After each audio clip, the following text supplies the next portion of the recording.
Hey guys, we're at the 100th anniversary of the Pikes Peak International Hill Climb. Right behind me is the starting line, and we were able to go in depth with a Tesla Model S P90D, and that's coming up right now.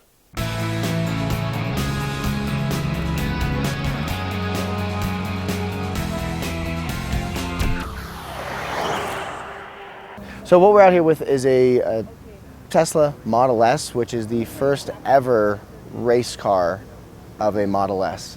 So when we think of the Model S, we think of a very fast, efficient car.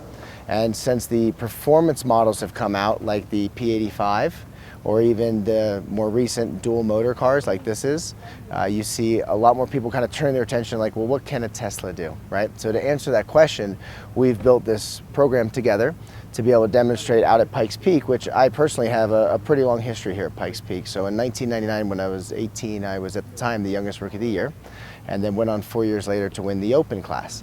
So it's unique in the fact that for me, I've always liked doing projects where it's either the first time somebody's done something, or there's something about the project that has an interest to people that are driving cars on the street every single day.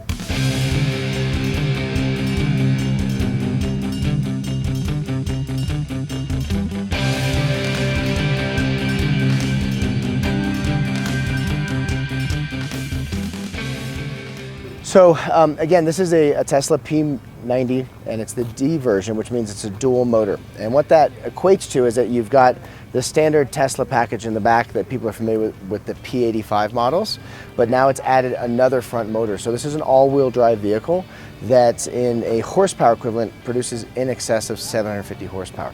Surprisingly enough, even though it looks smaller from a distance, when you get closer to it, you actually realize how large the Model S is. It's a car that's designed to actually carry 7 full passengers inside of it, and that makes for a car that's a little bit heavy. So the starting weight of the vehicle is around 5,300 pounds. Wow. The only car out here, or should I say vehicle out here, that's heavier than us is Mike Ryan's truck. So as far as the car world, we're the Big Bertha out here, right? So 750 horsepower is enough grunt to get it accelerating very quickly. But for us, one of the first modifications was to meet the tech of safety, which involves removing interior airbags and lightening up the car. So the car is over 800 pounds lighter than stock.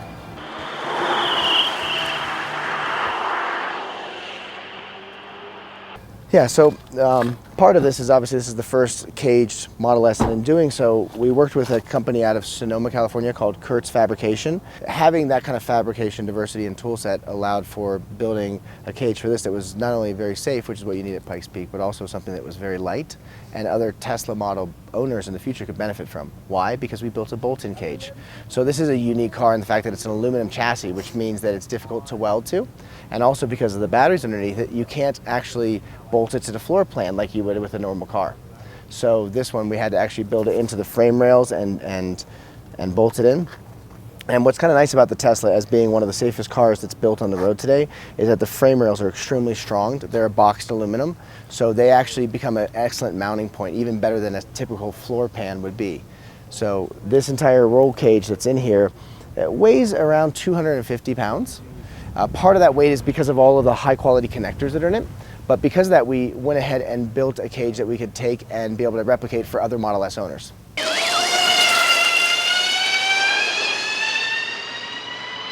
Again, this is a production class vehicle, and our goal coming out here is to be able to better and best the production EV record, which is 12 minutes and 55 seconds across a course that's around 12 and a half miles. So doing the quick math, that's a little bit over 60 miles an hour. And for us, on our testing so far, we're on pace to beat that record by a fair amount, which is really, really good. Go ahead. What kind of time might you expect on Sunday? Well, so this is the best way to answer it. Pikes Peak is the world of unknowns, right? We've been blessed with really good weather so far this week. What that kind of means is that maybe we've burnt up all of our weather tickets for the week, and we might have some bad weather on the race day. I would say that the car has the potential, like if you look at it from a mathematical calculation of best case scenario, the car actually probably could be a 10 or 11 minute car.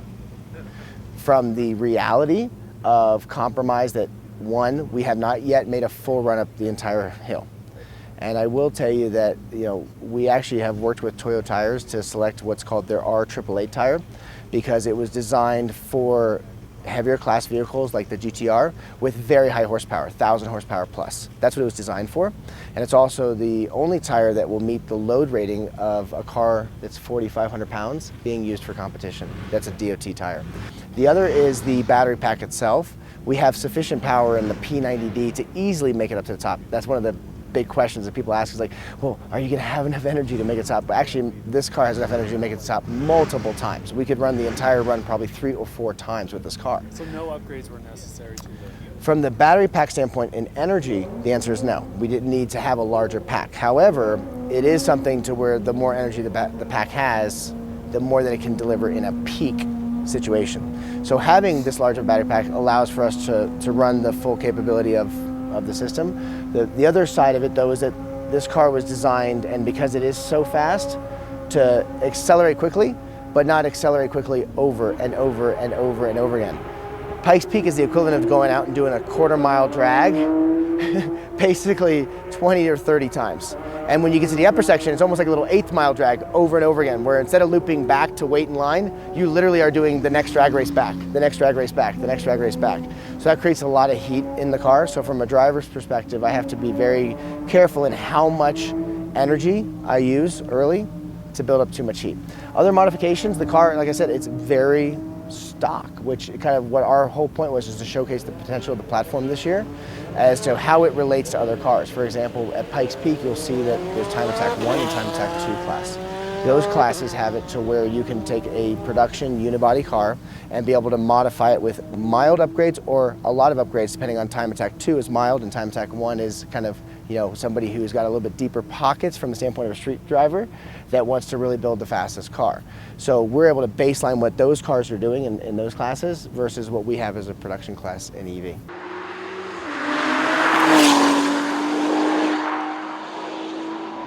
From the standpoint of the computer system on this car, because it is, as some people like to call it, a rolling computer system, right? You know, one big battery-powered computer that goes down the road really fast. We actually have removed the airbags because it's required from a safety tech standpoint. Fortunately, that system is kind of isolated and independent, so it doesn't affect the performance systems too much.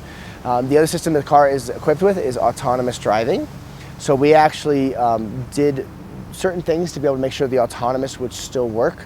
The car is still equipped with its factory ABS and its factory traction control, and we did that from the standpoint of the systems working together right now and to be able to baseline it. On race day, we'll see if we end up using those systems. I will say that if you watch the onboard camera, the stability control system is literally working 70% of the run, because as a driver, the car is always being placed at that 9/10 or 10/10 level.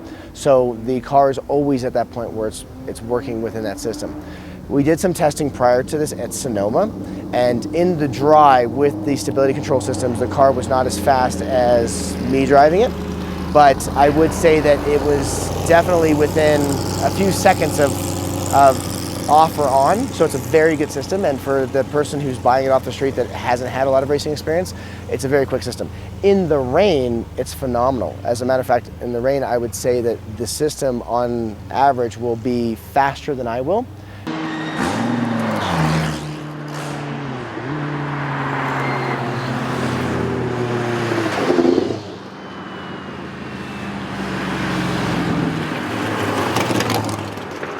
This car is equipped with the air suspension from Tesla, so that allows for it to have 4 different ride height settings in low speed, and at high speed allows for 2 different settings. So that's the other part of some of the testing we've been doing, is using what would be considered their low or their average ride height to be able to adjust the suspension. And so we actually have the factory recommended toe settings and camber settings on here.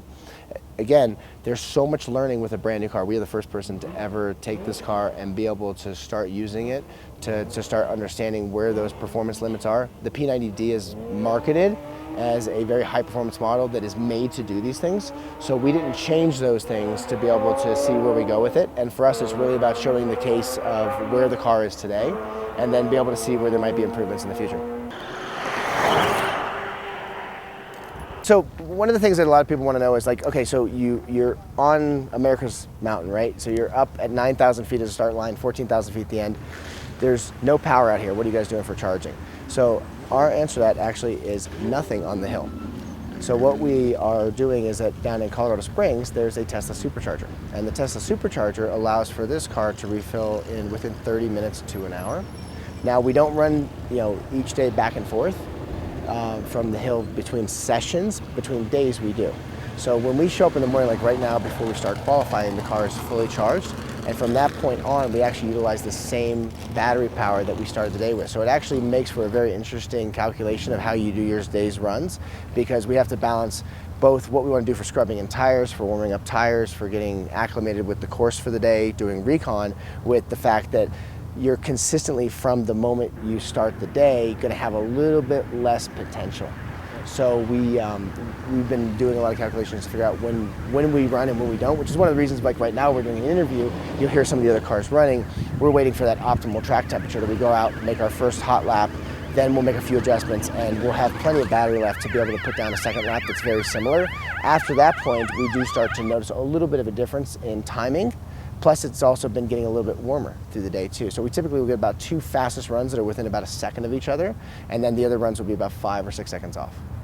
Hey guys, we're at the 100th annual Pikes Peak International Hill Climb, and behind me is 2,400 horsepower worth of Detroit diesel shoved into a 2008 Freightliner, and we're gonna go in depth with the driver and watch it go up the track right now.